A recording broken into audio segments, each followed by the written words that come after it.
வந்திருக்கும் பத்திரிகை மீடியா சகோதரர்கள் நண்பர்கள் அனைவருக்கும் எனது மாலை வணக்கம். ஆக்சுவலாக இங்கே எனக்கு ஒரு ஃபேன் மூமெண்ட்டாக தான் இருக்குது. நான் நிறைய பேர் வந்து நெட்டில் பார்த்து ரசித்த நிறையா ஸ்டார்ஸ் இங்கே உட்காந்துருக்காங்க. நம்ம விக்னேஷ், சுட்டி அரவிந்த் ஆகட்டும், நம்ம பிஜ்லி ரமேஷ் அறிமுகப்படுத்தின நண்பர் வர பல பேர்ட்ட அடி வாங்கிட்டு இருக்கார் ரூரோட போய். அவர் நம்ம தங்கதுரையோட ஃப்ரெண்டு. அப்புறம் கோயம்புத்தூர் ராஜ்மோகன் சார், அப்புறம் கோயம்புத்தூர்லேருந்து அந்த காலத்தில் பாக்கியராஜ் சார், சத்யராஜ் சார் வந்தார். அப்புறம் நான் போய் மஞ்சள் பை தூக்கிட்டு நான் வந்தேன். எனக்கு பின்னாடி ஆதி வந்தார்.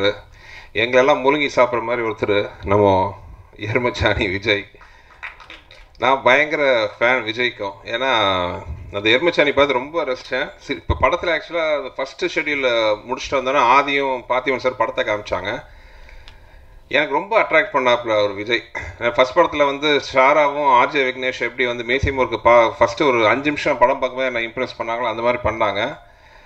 விஜய் அப்படியே நல்லா ஹியூமர் பண்ணிட்டு இருந்தீங்கன்னா ஒரு தமிழில் நல்ல மிகப்பெரிய இடம் இருக்குது ஹியூமருக்கு. ஆனால் நம்மளால விட மாட்டாங்க, ஹீரோவை நடிக்க கூட்டு போயிடுவாங்கன்னு நினைக்கிறேன். நம்மளால வந்து ஒரு நல்ல ஒரு ஆர்டிஸ்டாக இருக்க விட மாட்டாங்க. அவங்களுக்கு எதெல்லாம் தேவையில்லையோ அதெல்லாம் கொண்டு போய் கூட்டு போய் அவங்க லைஃப்பை காலி பண்ணுவாங்க.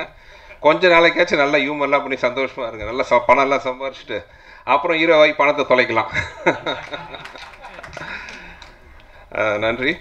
ஆக்சுவலாக நட்பே துணை நாங்கள் ப்ரொடக்ஷனில் ஆரம்பிக்கும் பொழுது நான் நினைக்கல நட்பே துணை வந்து இவ்வளோ நாள் ஆகும்னு. இன்னும் சுருக்கமாக சொல்ல போனால் நான் 3 மெகா சீரியல் எடுத்துட்டேன். 2 மெகா சீரியல் நந்தினி, மாயா, இப்போ லக்ஷ்மி ஸ்டோர்ஸ்னு ஒரு மெகா சீரியல் போயிட்டுருக்கு.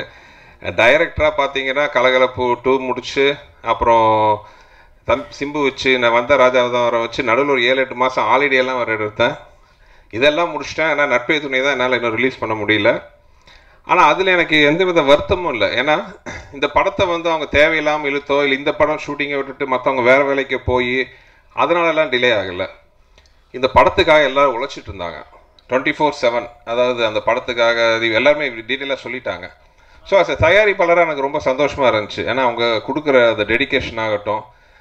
ஏன்னா எங்கள் பின்னாடி தான் நந்தினி சீரியலுக்காக செட்டு போட்டிருந்தோம். அப்போல்லாம் அவரும் பார்த்தீங்கன்னா பாவம் அந்த அவங்க ஹீரோயின் படத்தில் என்னமோ 2 நிமிஷம் தான் அவங்க பேட் வச்சுட்ருக்காங்க. ஆனால் எப்போ பார்த்தாலும் பேட்டை வச்சு ரோட்டில் உட்காந்து ப்ராக்டிஸ் பண்ணிட்டு இருப்பாங்க ஒரு சின்ன சந்துக்குள்ளே. நான் கூட ஒரு தடவை காரில் போகும்போது யாரா இவ்வளோ அழகாக ஒரு பொண்ணு பேட்டில், அங்கே பசங்களாம் இன்னும் வேடிக்கை பார்த்துருக்காங்க. யாரா இவ்வளோ அழகான பொண்ணுன்னு திரும்பி பார்த்தா இந்த பொண்ணு பாவம் ட்ராக் பேண்ட்டும் டிஷர்ட் போட்டு ஒர்க் பண்ணிட்டு இருந்தாங்க. அப்போ தான் ஆதிக்கிட்ட சொன்னேன், அந்த ஹீரோயினுக்காக வச்சு சீக்கிரம் படத்தை முடிங்கப்பான்ட்டு. பட் எல்லாருமே அது சின்சியர் ஒர்க்கு.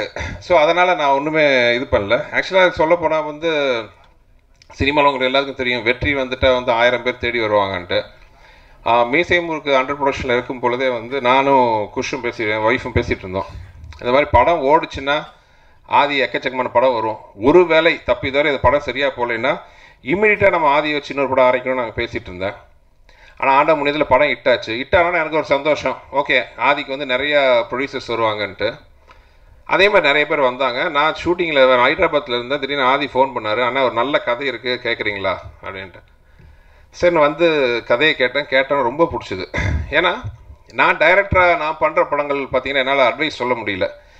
ஏன்னா என்னோடய படங்களில் ஆடியன்ஸ் எதிர்பார்த்து வருது என்டர்டெயின்மெண்ட்டு. அங்கே நான் உட்காந்து கருத்து சொன்னால் அன்பேசிவ மாதிரி ரிசல்ட் கொடுத்துட்றாங்க. அதனால் ஒரு என்டர்டெயின்மெண்ட்டாக போயிட்டேன். நம்ம எடுக்கிற படத்தில் இப்போ ஆதி தயவில் ஒரு நல்ல ஒரு பாசிட்டிவான மெசேஜ் எல்லாம் வந்து ரொம்ப சந்தோஷமாக இருக்கும். அந்த மாதிரி இந்த நட்பே துணை கதையை கேட்டோன்னா எனக்கு வந்து அவ்வளோ சந்தோஷமாக இருந்துச்சு. அந்த கதையில் பார்த்தீங்கன்னா லவ் இருக்குது, நல்ல ஹியூமர் இருக்குது, எமோஷன் இருக்குது. எல்லாத்தோட பார்த்தீங்கன்னா ஒரு நல்ல ஒரு அது சென்டிமெண்ட்னு சொல்லலாம். சென்டிமெண்ட்னா அழுக வைக்கிற ஒரு சென்டிமெண்ட்டான எமோஷனில் ஒரு பாசிட்டிவான ஒரு வைப்ரேஷன் இருந்துச்சு. கேட்டால் எனக்கு ரொம்ப பிடிச்சதான். நான் ஆதிகிட்ட ஒன்றேன்னு சொன்னேன். ஆனால் அந்த படம் வந்து ஆதி மீசை முறுக்கு மாதிரியோ இல்லை மற்ற படம் மாதிரியோ ஜாலியாக வந்து பாட்டு பாடிட்டு போகிற மாதிரி கதை இல்லை, ரொம்ப உழைக்கணுன்னு. பின்னாடி வர ஆபத்து தெரியாமல் ஒத்துக்கிட்டாரு. ஆனால் அதுக்கான பலன் வந்து படத்தில் வந்துருக்கு. ஆக்சுவலாக ஃபுல் படம் பார்த்தேன், ரொம்ப சந்தோஷமாக இருந்துச்சு. அந்த படத்தோட விஷயங்கள், அந்த கிளைமாக்ஸ், இவங்க பட்ட உழைப்பு, இவங்க போட்ட உழைப்புக்கான பலன் நல்லா வந்திருக்கு. ஸோ எவ்ரிதிங் சூப்பராக வந்திருக்கு. நிறைய பேசணும்னு நினச்சேன், அவன்கிட்ட டைம் ஃபேக்டருக்காக சீக்கிரம் முடிச்சிடுறேன். நிறைய தேங்க்ஸ் சொல்லணுன்னா, இது வந்து ஆக்சுவலாக இன்னொரு முக்கியமான விஷயம். இது வந்து எல்லாருமே ஆடியோ ரிலீஸ் ஃபங்க்ஷன் தாங்க. இது ஆடியோ ரிலீஸ் ஃபங்க்ஷன் இல்லை, இது வந்து ட்ரெய்லர் ரிலீஸ் ஃபங்க்ஷன் இது. ஸோ ஆடியோ தான் வரப்போகுது. ஒரு 3 சாங் ஆல்ரெடி சிங்கிள்ஸாக விட்டோம் நாங்கள். 3 சாங் சூப்பர் ஹிட்டாக நல்லபடியாக போயிட்டுருக்கு. இந்த படத்துக்கு மிகப்பெரிய ப்ரொமோஷனாக வந்து அந்த பாடல்கள் அமைஞ்சிருக்கு. இன்ஃபேக்ட் நான் ஃபஸ்ட்டு அவர் பார்த்திபன் கதையெல்லாம் சொல்லி முடித்தோன்னே நான் அவர்கிட்ட அவங்ககிட்ட டைரக்ஷன் டிபார்ட்மெண்ட்டில் சொன்ன முதல் கண்டிஷன் என்னென்னா, நீங்கள் கதை என்ன வேணாலும் சொல்லுங்கள், நான் அதில் எதுலேயுமே தலையிட மாட்டேன். ஆஸ் அ ப்ரொடியூசராக நான் வைக்கிற ஒரே டிமாண்ட் என்னென்னா சாங்ஸ். ஏன்னா ஆதி படத்தில் வந்து ஆடியன்ஸ் வர்றதுக்கு வந்து முதல் எதிர்பார்ப்போடு அவங்க வர்றது பாடல்களுக்காக. அதுக்கப்புறம் அந்த படத்தில் நீங்கள் சொல்கிற விஷயங்கள் எல்லாமே அவங்கள கவரட்டும், அது செகண்டரி. பட் வந்து பாட்டுக்கு ரொம்ப முக்கியத்துவம் கொடுக்கணும்னு சொல்லி ஆதிட்ட ஒன்று தான் மிரட்டினேன். நான் எதுவுமே அவங்ககிட்ட கேட்க மாட்டேன், பாட்டு மட்டும் சூப்பராக வரணும்னு சொன்னேன். நான் எதிர்பார்த்ததை விட மீசை முறுக்கோட பல மடங்கு அற்புதமான சாங் கொடுத்துருக்காங்க. இன்ஃபேக்ட் நாங்கள் ஃபஸ்ட்டு சிங்கிள்ஸ் எதை ரிலீஸ் பண்ணலான்னு தடுமாறினாப்புல ஆதி. ஏன்னா எல்லா சாங்கும் சூப்பராக இருந்துச்சு. ஸோ பாட்டு பயங்கர ப்ளஸ், ஆக்ஷன் எல்லாம் ப்ளஸ், ஆர்டிஸ்ட் ஸ்ட்ராங்காக, அதாவது ஒரு எக்ஸ்பீரியன்ஸாக ஹரிஷ் உத்தமன் ஆகட்டும், கரு பழனியப்பன் ஆகட்டும், நம்ம ராஜ்மோகன் சார், சுட்டியார், இந்த மாதிரி எக்ஸ்பீரியன்ஸ்ட் ஆகட்டும், இல்லை விஜய், ஆர்ஜே விக்னேஷ், ஷாரா, இந்த மாதிரி ஒரு பெரிய ஒரு பலமுறை நடிகர் சுட்டியார், இந்த மாதிரி பல ஆர்டிஸ்ட் எல்லாமே ரொம்ப அருமையான ஒர்க்கு. திவேஷ், ஸ்ரீகாந்த் அவங்களோட பார்ட்டிசிபேஷன். ஏன்னா அந்த படத்தில் வந்து அந்த பசங்க போட்டுக்கிற உழைப்பு பெரிய உழைப்பு. கேமராமேன் ஆகட்டும், ஃபைட் மாஸ்டர், எவ்ரிபடி எல்லாத்தோட உழைப்பு. அப்புறம் எல்லாத்துக்கு மேலே டைரக்டர் பார்த்திபன். இந்த படத்தில் எனக்கு ரொம்ப ஒரு அழகான பிடிச்ச விஷயம் என்னென்னா, அந்த பார்த்திபன் இந்த கதையில் வந்து ஒரு சின்ன விஷயம் வந்து ஹைலைட் பண்ணியிருந்தார். அவரோட பாயிண்ட் ஆஃப் வியூ, அவர் பாண்டிச்சேரிக்காரங்கிறதுனால நிறைய கதைகள் இன்னும் பாண்டிச்சேரி பேஸ் பண்ணி வரல. இந்த கதையில் அது ரொம்ப ஒரு அருமையான விஷயமா இருந்துச்சு. ஒரு பாண்டிச்சேரியில் நிறைய பேருக்கு வந்து இந்த ஃப்ரான்ஸில் போய் செட்டில் ஆகுங்கிற ஆசை இருக்கும். அந்த ஆசையில் வளர ஒரு ஹீரோங்கும் போதே ரொம்ப வித்தியாசமாக இருந்துச்சு அந்த கதையை நான் கேட்கும்போது.